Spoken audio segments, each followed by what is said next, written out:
Hi, this is Privateer Station, and we're traveling this week, but we still wanted to bring you another special interview by Andrei Illarionov to Khodorkovsky Live. They discuss Putin's recent message internally in Russia in the face of his re-election activities, or so-called election rather.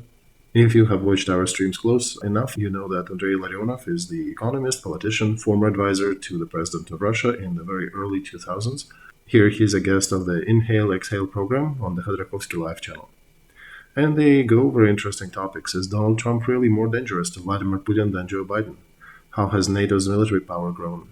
What is the role of Barack Obama in the current situation in the world? And what to expect from the US presidential elections? How can it reflect on the global scale? How can Trump stop the war in Ukraine? Can he? Our special thanks today go to our supporters, Andrei Patinko and ex-Gaidamak. Thank you guys for supporting our channel. You do help us to create these materials. Everybody else, please click subscribe, like button, and join if you can. And with this, let's deep dive into this interview. Enjoy.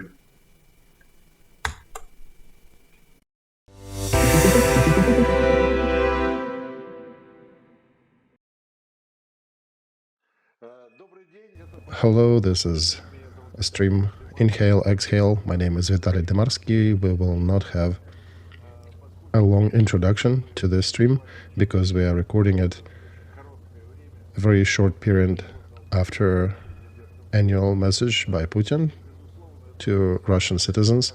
And this event, however you treat it, has a certain significance, and we shall start with it. We are starting our conversation with Andrei Illarionov, the economist, who, as we remember, at the early 2000s was the economic advisor to President Putin. And I think he is probably the best candidate to discuss this annual message with.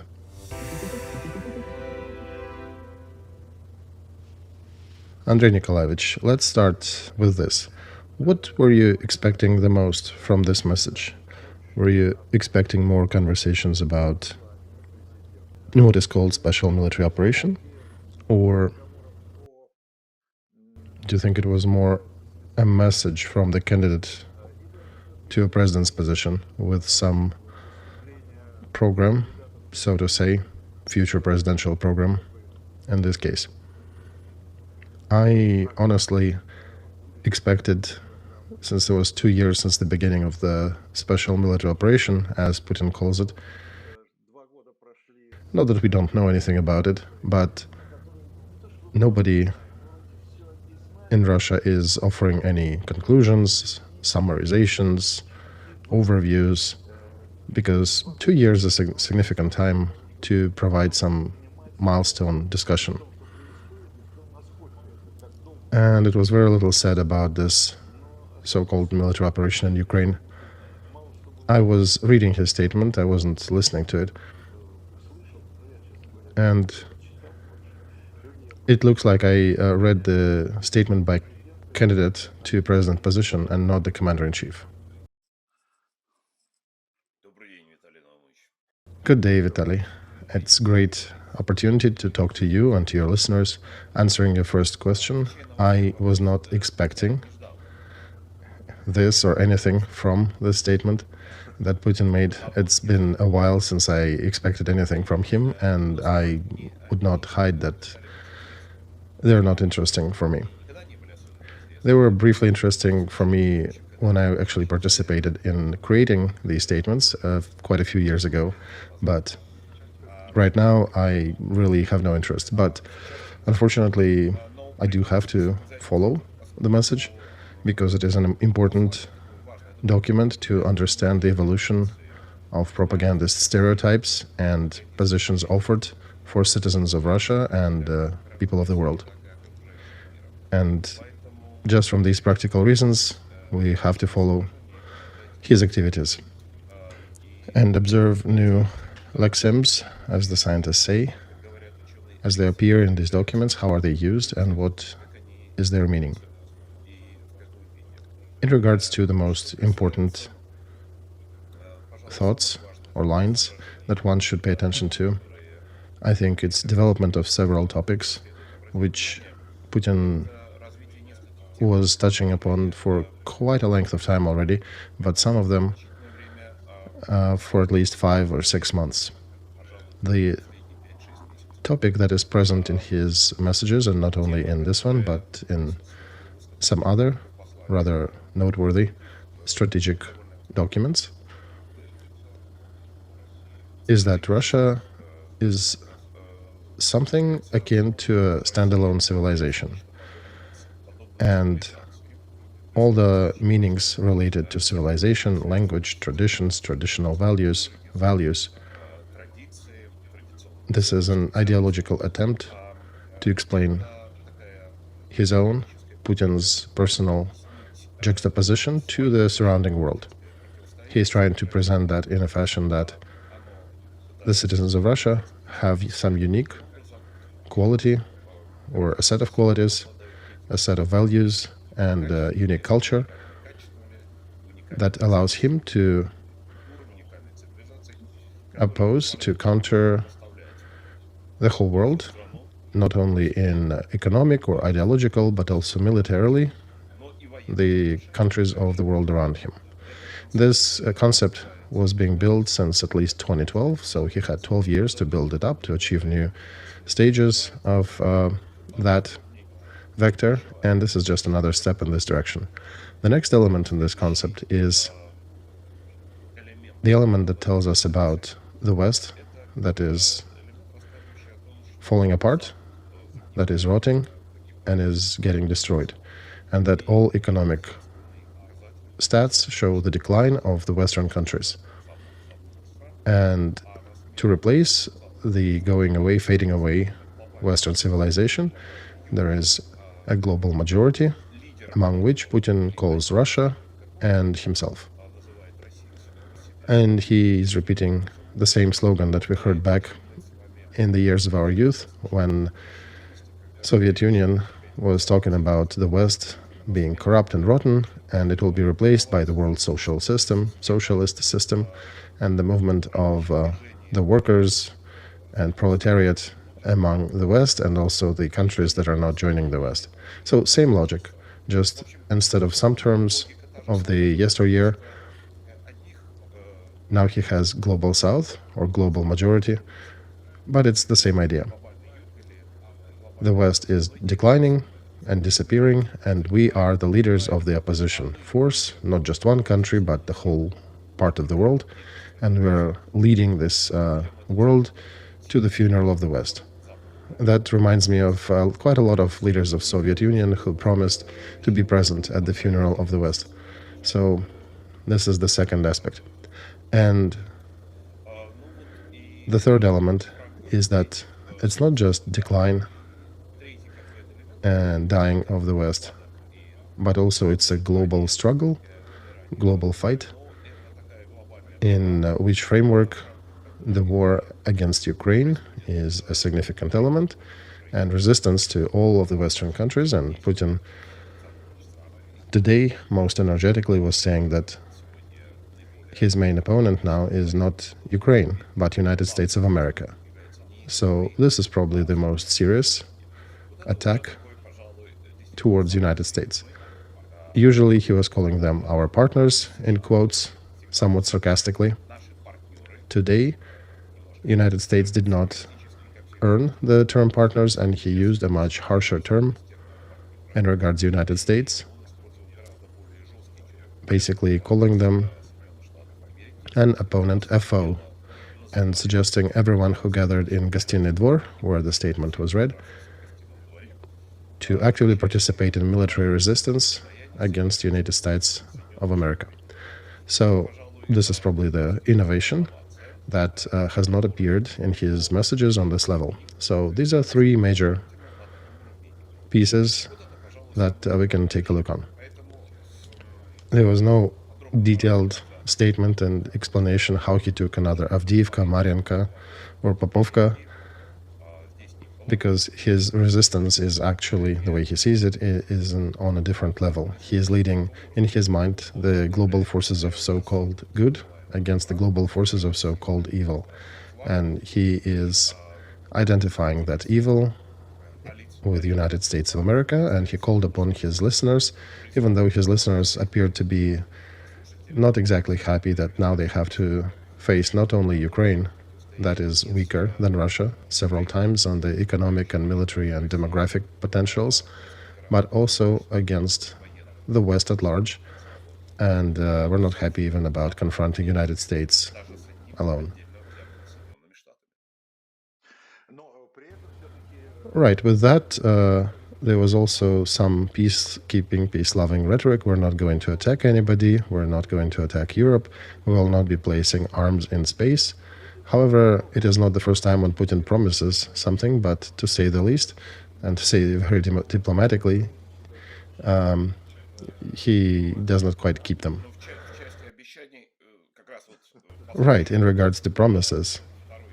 Speaking of the second year of the large-scale invasion into Ukraine, the stream is full with Putin's statements on the precipice of this war in January, especially January 22.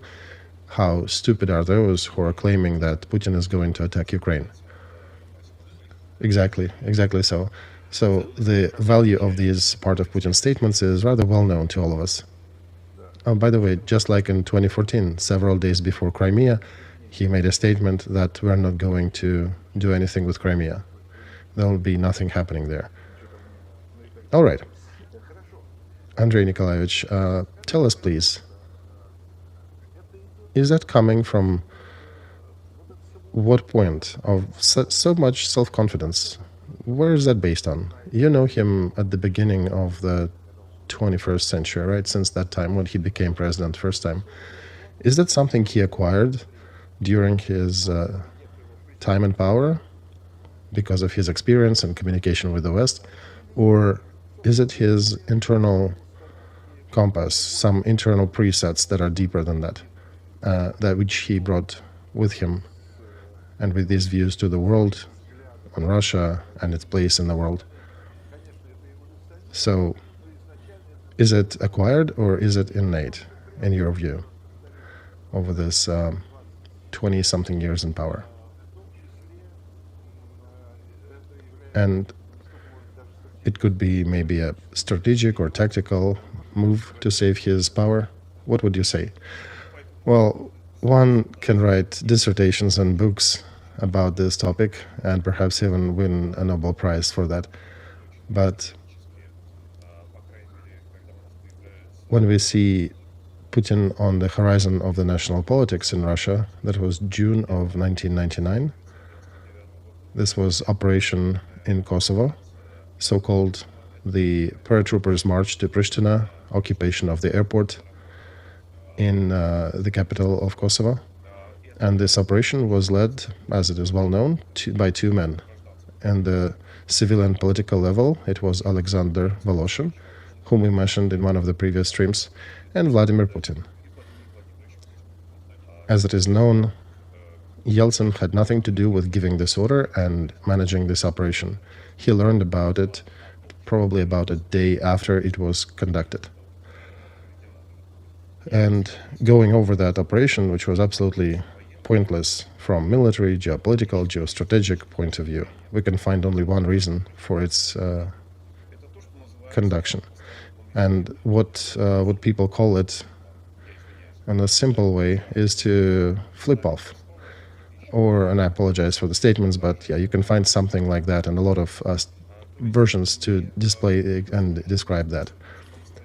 So they basically sent a big FU to the West or part of the West, while they cannot resist it actively, but they engaged in some publicly notable action that showed that Russia and Russian armed forces and Russian special services are still at the notable level and have enough potential and resource as the resources of the combined West. With that, of course, provoking reaction, first of all, that can lead to escalation, and to a rather dangerous escalation that puts not only certain regions or continents like Europe on the brink of a large-scale war.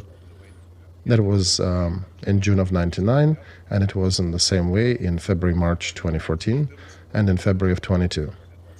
And once again, it is being repeated in the February of 24. This is what is called in English, there's a special term, brinkmanship, which is a risky maneuver, risky politics. And it wasn't the same maneuver back in 2008 in regards to Georgia.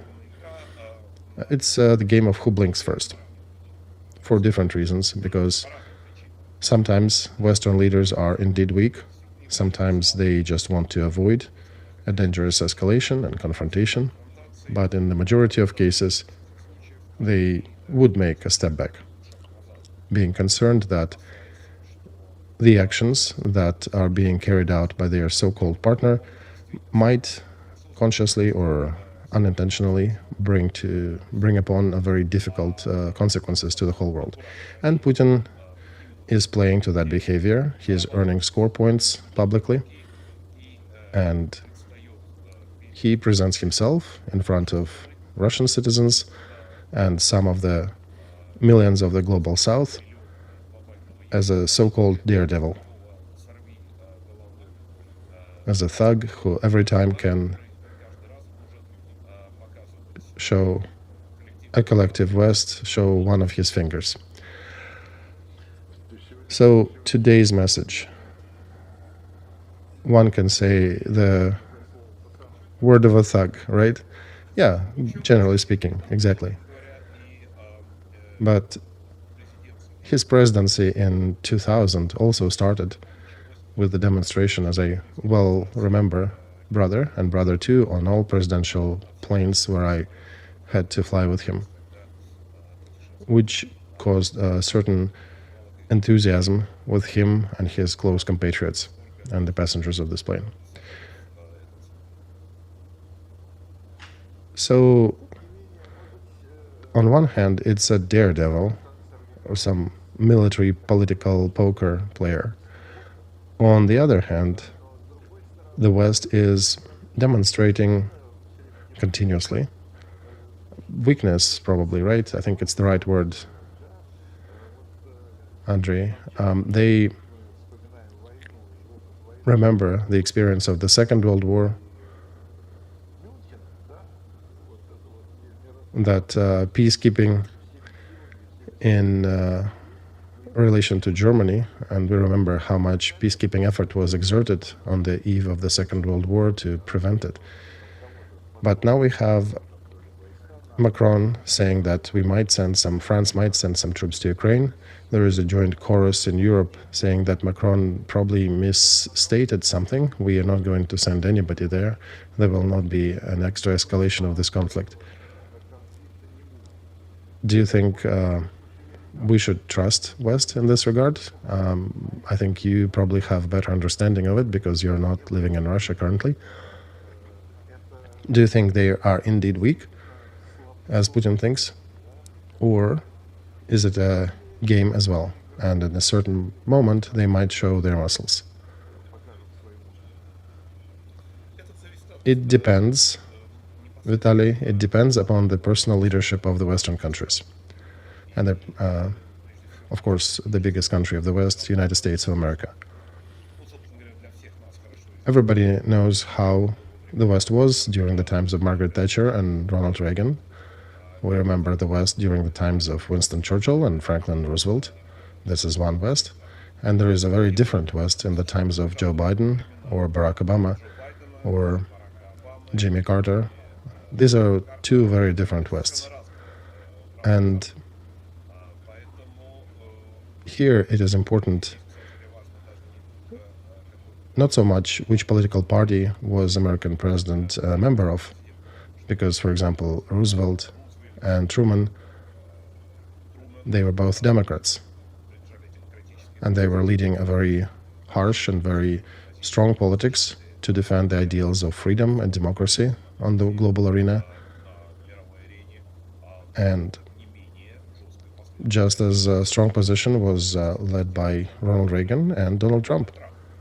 And in this regard, if we're not talking about history, but just looking at the recent events, we see a catastrophic difference between actions on one hand, Barack Obama, who drastically reduced military expenses, both United States of America and also played to shrinking military expenses of the NATO countries, as a result of which NATO, at least on the European continent, has lost the capability to conduct even defensive operations. And on this backdrop, Biden continues the same politics. And from the point of view both military expenses and behavior, as we see an endless row of defeats, the authorship of which belongs to Biden and his command: Afghanistan, Iran, Middle East, Iraq. And during recent attacks on American assets on the territory of Iraq, in Jordan, in Red Sea, United States missed the first 100 attacks. Not a single response was initiated. On this backdrop, Donald Trump, compared to Biden, achieved the turning of trend in relation of military expenses in Europe, and in 4 years he fully compensated that catastrophic shrinking of military expenses of NATO that was done by Obama.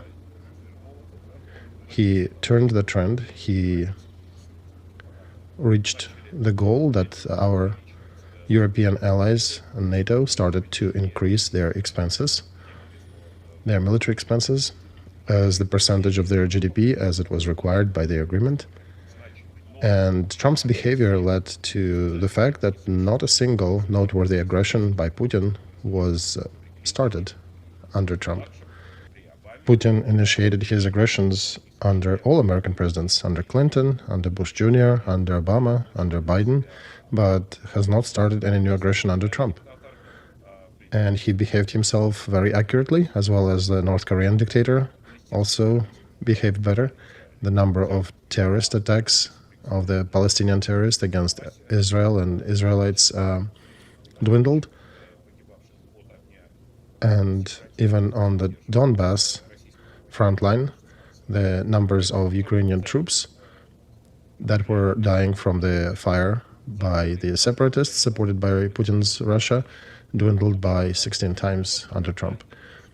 So we need to draw a distinct line. There was never a joint West. It doesn't exist now, and there are different Western leaders.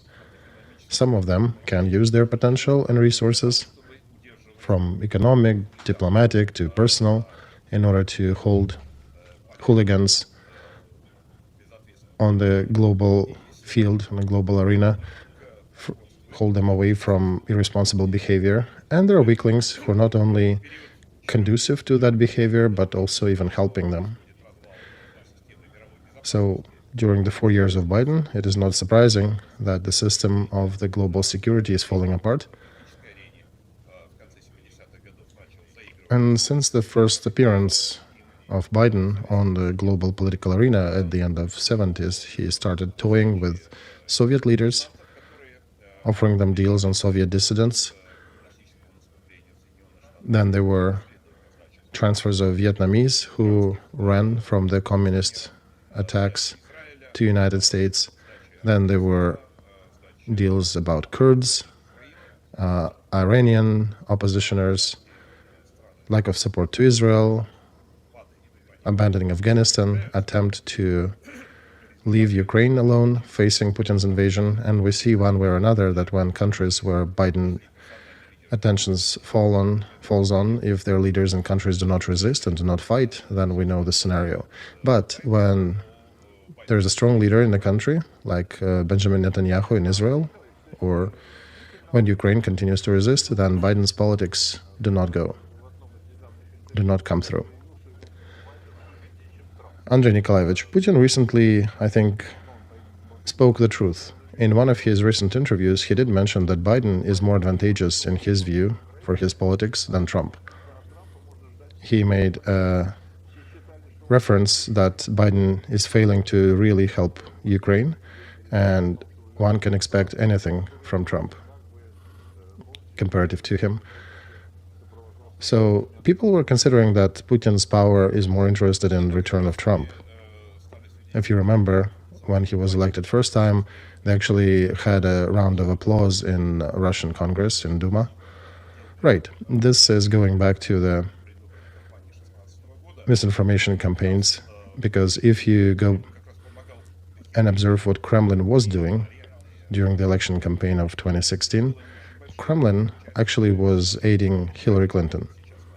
And there are real confirmations. It was not a big participation, let's be frank, at least from what we know. But there were no signs or any traces of Putin's system helping Trump elections. And that famous Steele dossier that was used to discredit Trump was created by an order and with help of Soviet or Russian special services. And that was used largely to discredit President Trump in the West. So Kremlin took a position that outwardly, in the face of some Zhirinovsky, they were displaying their love to Trump, but in reality they were resisting Trump's appearance by any means necessary. And in 2016, the chance that was given to Trump to win these elections was rather small, so the scale of that effort was rather small as well. Most America thought that Hillary Clinton would prevail on the elections. All the experts' opinions were supportive of that. So there was the same opinion in Kremlin, and that's why they were somewhat meddling in Trump's election campaign to try to hit it, to shoot him down, but not to a degree that he actually deserved to be meddled with if they wanted to stop him. And recently, Putin is really concerned because there are different signs indicating that Trump is the most likely winner of the next election cycle in the US. And we can see another new development, which has never happened from Putin before or any other Russian leader before, a direct intervention in American election cycle when the owner of Kremlin, is making public interview and explaining why Biden is of more interest and more preferable to him. And he's speaking blatantly that Biden is old, incompetent, weak. He doesn't understand a lot of things. He hits his head on different things, including the entryway to the presidential helicopter. And Putin cannot refrain from dropping these sarcastic jokes about President Biden. And he keeps indicating in different public speeches how much Biden is favorable for him, that Biden is incapable of providing any resistance to his ideas and actions, and how he is concerned about Trump, under which Putin turns into a sheep, basically. It was under Trump that Russian PMC Wagner suffered a serious defeat in Syria and Hasham. 200 of Wagner troops were eliminated, and Putin in 2017 has not said a word, neither back then nor ever since. Nor Lavrov, nor his spokesperson Peskov or Zakharova or any of the other Kremlin propagandists. So they speak about other sufferings and of their so-called friends and partners, but here, when a rather significant group of Wagner troops was destroyed, there was not a single word shed. And it happened during the times of Trump. It was understood that it was Trump's order that led to this event.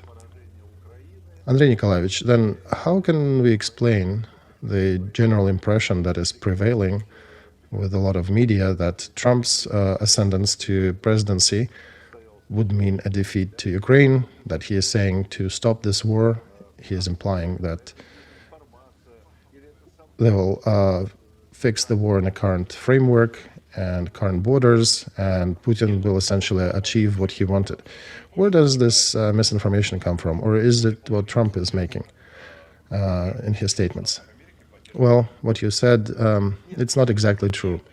I would say over half of citizens of the United States are supportive of Trump.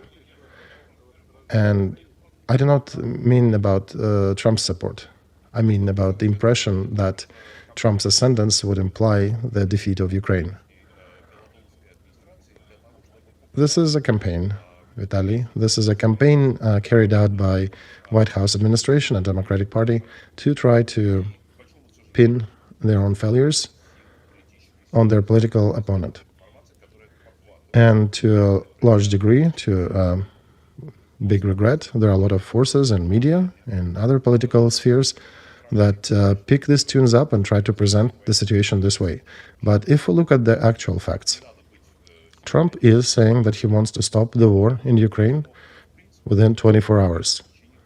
You do not have to be super wise to imagine what would be the option to stop the war in 24 hours. That means one needs to use rather serious means against each or selected or both of the participants of this war. So either against Ukraine or against Russia. As for using these forces against Ukraine, this is just illogical and unfathomable.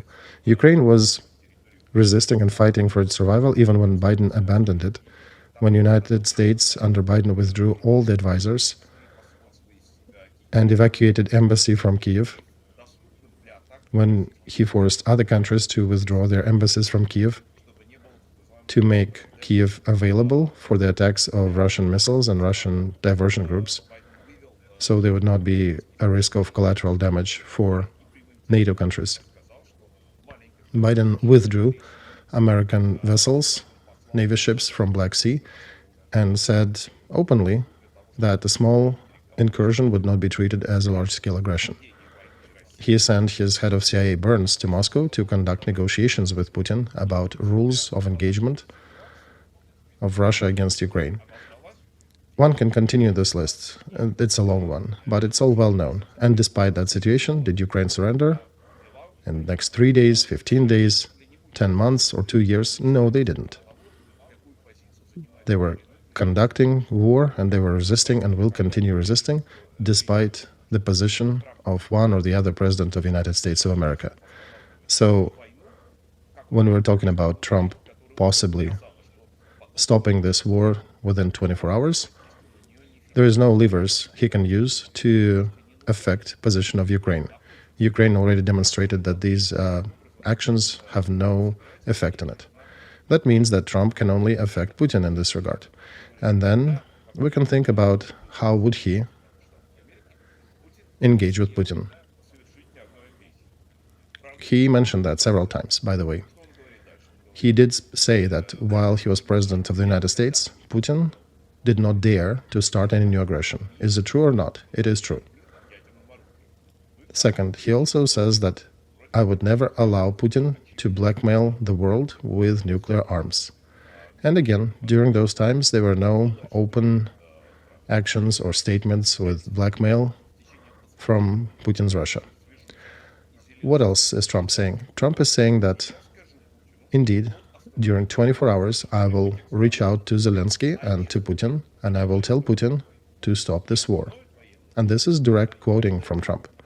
And if, he continues, Putin will not stop his military operations, we will give Ukraine so much that Ukraine has never had.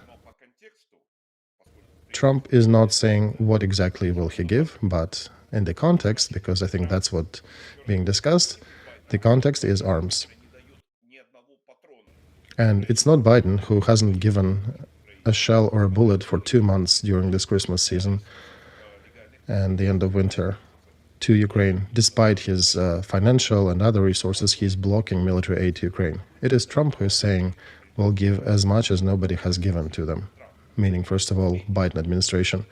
That's his position. And he did say that at least twice already.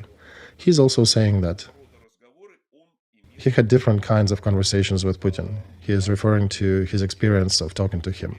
And he says that, I'm reproducing Trump's text here. He told him that if you follow through with this aggression, then I would hit Moscow. Verbatim. Possibly, these explanations that Trump is giving in his speeches actually explain why Putin did not start any new aggression during 4 years of Trump. Understandably, that political opponents of Trump, both in the United States and in Europe, who hate him according to his, because of his political and ideological convictions, they say that these things never happen, or they have not noticed them, and they tell other stories about him. Working in this light, for Putin, willing or unknowingly. All right, Andrei, but Europe is afraid that Trump, as back in his first presidency, remember he said that he will break NATO apart, right? That America will stop intervening into actions of other countries outside of the United States, and we will be busy working with America, with our own country. We will not be the world gendarme, and so forth. But from NATO, he mostly demanded that they pay their fair share, they pay their membership dues, to which they were not. Right. The exact quote of Trump is not that he or United States will not interfere. He's not using that term. He is saying that United States will not defend. He was talking about his conversation he had with the leader of a big European country, and judging by the painful reactions in one of the European countries, which is known as Germany, it means that he was talking about his conversation with Angela Merkel. And what he is saying that in his conversation with that leader of a big European country, when that leader said, we don't know right exactly who that was, so there's no personal description of that leader. But the leader asked, what if we do not follow through with our membership dues in NATO? Will you not defend us? Trump answered that that's correct. I will not defend you. And how do you treat that? Well, first of all, he is talking about his private, not an open conversation. It was not published one. If Trump did not bring it up, nobody would have known about it, that it ever happened.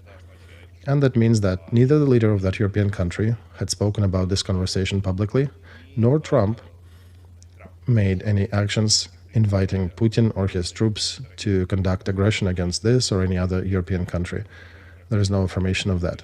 So this is just a formula, transcript sort of a conversation of a diplomatic, very specific kind of conversation, but different things happen in diplomacy. Sometimes things like that happens too.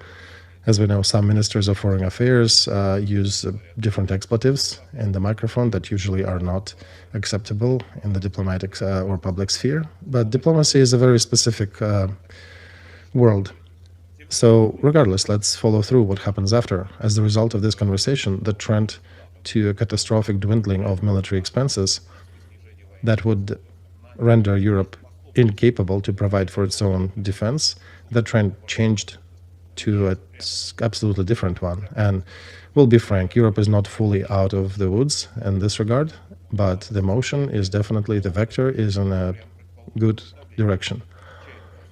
Due to whom did that happen? Due to Trump. And right now, he's not nobody, right? He's not nobody. He's just a candidate for the presidential campaign. He's not a congressman, not a senator. It's a long way to go to even become a president. He's not even pushed out as the single leader for the presidential campaign from Republican Party. He's just one of the candidates leading his campaign.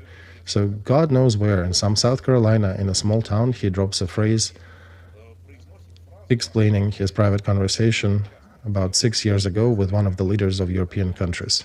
And what is the result? Whole Europe is now concerned and starts to discuss. There's almost like a political explosion, and they're discussing what are we going to do in Europe if we have to defend Europe ourselves without any support from the United States. So that indicates the level of European leaders who are not even thinking that Europe has to defend itself. Never in the whole history of Europe, except for the last couple dozen years under Obama and Biden, the Europe was never thinking that they would never be defending themselves. Europe was a leader of the world, political, military, economic, that was duking it out within itself and with any other country in the world. So now it's a very sad state of Europe. Who has awoken Europe from that lethargic dream? Sleep. Just a commentary. One phrase pronounced in a other hemisphere in a small provincial town during some pre-election campaign. What is Europe doing now? Now they're discussing how do they increase their military expenses, how they need to review the security concepts, how they need to review and change the system of intel and coordinate between each other. So just with one phrase, not President Biden, who has been for 3 years occupying the White House and being the leader of one of the biggest countries in the world, not any other event, not even Putin's aggression against Ukraine or Georgia before that, or his actions in Syria or in African countries, or threats to Moldova, to Baltic countries, none of these started the action of those tectonic political forces in Europe. Just a phrase spoken by Trump. This tells you who, in general, can affect the situation and help Europe get back to increase its defensibility. And even if we talk about the destruction of NATO, Putin is saying regularly that NATO has encroached 5 times. We keep hearing that from him. He keeps complaining about it. Out of these 5 expansions, 2 of those happened under whom? Under Trump. Under Clinton, there was 1 expansion. Under Bush, there was 1 expansion. Under Obama, there was 1 expansion. And there were 2 expansions under Trump. But Clinton was in his power for 8 years, Bush was for 8 years, Obama was for 8 years, Trump only spent 4 years in the White House. So just simple stats. Trump, in his 4 years, got 2 NATO expansions. So 1 expansion every 2 years, roughly. And his 3 previous presidents of the United States only have 1 over 8-year term. So Trump was more effective in this regard, 4 times over them. And did Trump move United States out of NATO? No, he didn't. Did he drop the maneuvers? No, he didn't. Under Trump, they were the biggest military maneuvers, the ones that impressed Putin significantly. Under Trump, NATO started maneuvering with Ukrainian defense forces. Under Trump, in air over the Ukraine territory, there appeared United States intel planes that were observing the motion of Russian troops so that they would not come too close to the border and they would be monitored if they did. And that was all cancelled under Biden. That's, by the way, what led to Putin's capability to engage Ukraine on a large scale. That was part of his preparation. So all these talks about Trump dismantling NATO or destroying NATO, these are cynical, lying propaganda of those who absolutely, by the way, would not want leaders like Trump to be in the leadership of the Western alliance. And of course, the beneficiary of such a disinformation campaign is Vladimir Putin and other representatives of Biden administration and some other European administrations who are benefiting from it. And let's be honest, in Ukraine as well, because some of them, probably because of a large amount of their wits, are deciding to support the person who provoked a large-scale aggression against Ukraine and brought the deaths of hundreds of thousands of Ukrainians and spilling mud on the person under whom there was never murders of hundreds of thousands of Ukrainians. Thank you so much, Andrei Nikolaevich. I don't know about our audience, but I seriously loved your deep thoughts on this process. I do appreciate the option to take a look at this situation from a different angle and to be more careful about not getting under the propaganda influence. This is a great conclusion. Thank you, Vitaly. I would also add that with do not only watch the words, watch the actions, because in regards to politicians and government leaders, with all attention that you need to pay to their words, the main attention that you want to pay to is to their actions. What indeed are they doing, not just what they're saying, and not what New York Times, Washington Post, and CNN and Pravda newspaper are writing about it. All right, we shall observe. Right, watch the actions, exactly, actions. Thank you, it was Andrei Illarionov, and it was the show Inhale, Exhale.